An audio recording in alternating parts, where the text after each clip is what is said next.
Seorang pria yang bernama Alimin yang sudah berusia 53 tahun, dia merupakan warga desa Sungai Rambutan, Ogan Hilir, Sumatera Selatan. Di lingkungan tempat tinggalnya, Alimin ini dikenal sebagai pria yang baik, tegas, serta selalu berani menyuarakan pendapatnya dalam berbagai urusan. Bahkan Alimin juga merupakan seorang kader Partai Politik Gerindra dengan jabatannya yang cukup lumayan, yaitu dia dipercaya sebagai pimpinan ranting Partai Gerindra di desa Sungai Rambutan, sehingga tidak heran kalau perannya tersebut membuat dia jadi sosok yang cukup dihormati dan juga disegani di kalangan masyarakat setempat. Namun meski demikian Alimin tetap bekerja keras untuk memenuhi kehidupan keluarganya, supaya keluarganya bisa hidup sejahtera dan tidak kekurangan sedikit pun. Dan di saat itu Alimin ini bekerja sebagai penjaga perkebunan sawit milik seorang pria yang bernama Andi, yang ada di desa Sungai Rambutan, Kecamatan Indralaya Utara, Ogan Hilir, Sumatera Selatan. Lalu singkat cerita, di hari Jumat tanggal 20 Desember tahun 2024, Alimin pun pergi menemui seorang pemilik perkebunan sawit yaitu Andi, untuk membahas soal upah menjaga alat berat di perkebunan tempatnya bekerja. Lalu di sore hari sekitar pukul 4 sore, Alimin ini sedang mengobrol dengan sang pemilik kebun di sebuah pondok dekat kebun sawit. Dan ternyata di sana juga ada seorang pria yang bernama Fadil yang berusia 65 tahun, dan juga seorang pria lain yang berusia 35 tahun yang bernama Rahmat Fauzan.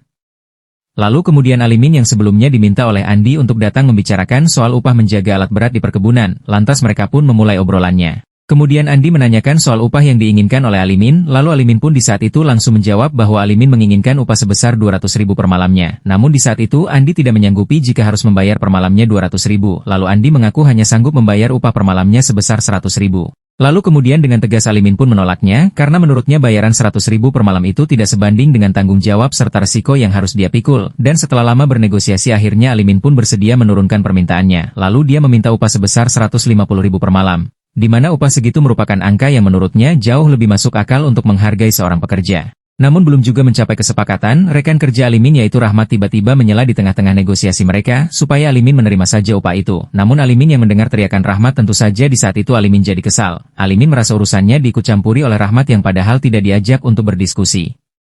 Lalu Alimin yang kesal kemudian menatap tajam ke arah Rahmat sambil menegurnya.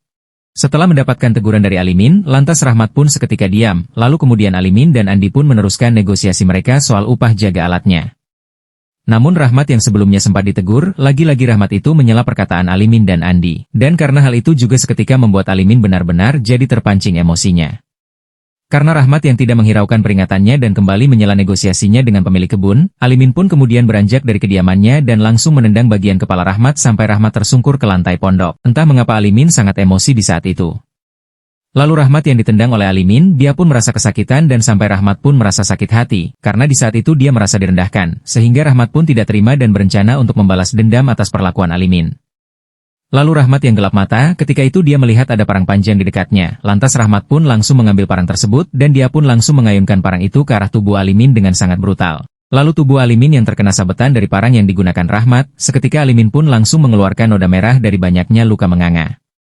Sebenarnya Alimin sempat berusaha untuk melawan, namun apalah daya dia kalah oleh Rahmat yang menggunakan senjata parang, sedangkan Alimin hanya menggunakan tangan kosong. Hingga pada akhirnya Alimin yang benar-benar kehabisan cairan merah, seketika dia pun tergeletak tidak berdaya sampai akhirnya dia pun. Sementara di sisi lain Fadil dan Andi yang menyaksikan kejadian itu, mereka terkejut dan tidak bisa berbuat apa-apa, entah mungkin mereka juga takut akan menjadi sasaran kebrutalan Rahmat. Setelah Rahmat menghentikan aksinya dan Alimin yang sudah tidak bergerak lagi, Fadil dan Andi yang ketakutan mereka pun langsung pergi kabur. Saat itu Andi melarikan diri dengan menggunakan mobilnya yang entah kemana.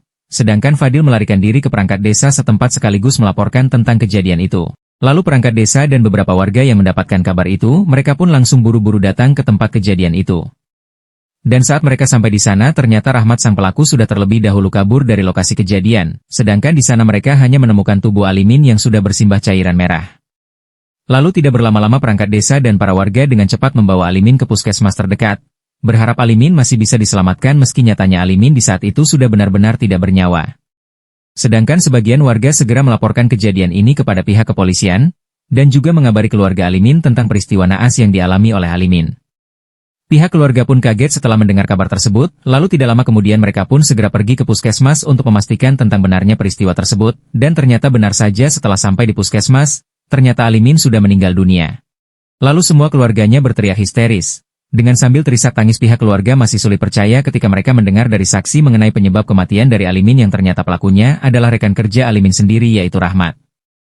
Lalu di sisi lain saat tim kepolisian datang untuk melakukan pemeriksaan, pihak keluarga memohon kepada polisi untuk segera mengusut kasus ini dan juga dengan cepat menangkap serta menghukum pelakunya seadil-adilnya. Kemudian atas izin keluarga, polisi di saat itu kemudian membawa jasad Alimin ke Rumah Sakit Umum Daerah Ogan Hilir untuk proses autopsi.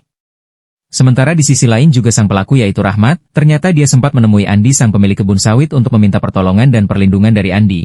Namun Andi yang tidak mau terlibat atas aksi kejinya, Andi tidak mau mengambil resiko, lagi pula jika Rahmat dibiarkan lolos dengan bantuan Andi. Itu artinya Andi juga ikut terlibat di dalam kasus ini, lalu Andi pun meminta Rahmat untuk mempertanggungjawabkan perbuatannya kepada polisi. Pada mulanya Rahmat sempat takut, namun akhirnya dia menyetujui saran dari Andi. Dan setelah Rahmat setuju, Andi pun kemudian mengantarkan Rahmat ke Mapolres Ogan Hilir. Dan setelah sampai kemudian polisi mengamankan Rahmat beserta dengan barang bukti yang dia gunakan untuk menghabisi korban. Saat di kantor polisi Rahmat mengakui semua perbuatannya.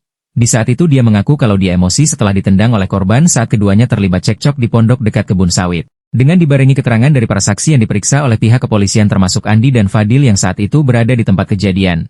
Akhirnya polisi dapat mengungkap fakta bahwa hal ini adalah sebuah perselisihan yang salah paham, di mana peristiwa tragis tersebut diawali saat korban sedang berbincang negosiasi mengenai upah penjagaan alat berat. Namun Rahmat terus menyela obrolan mereka yang membuat korban di saat itu emosi dan menendang pelaku. Dan pelaku yang tidak terima karena ditendang oleh korban, kemudian pelaku melakukan aksi pembalasan dengan cara yang sadis. Setelah dilakukan penyelidikan yang mendalam, akhirnya pelaku yaitu Rahmat secara resmi ditetapkan sebagai tersangka. Dan Rahmat dijerat dengan pasal 338 KUHP, tentang penghilangan nyawa dengan hukuman 15 tahun penjara. Di sisi lain jasad Alimin pun disemayamkan di rumah duka di Desa Sungai Rambutan Ogan Hilir Sumatera Selatan, yang kemudian setelah itu dimakamkan di TPU setempat.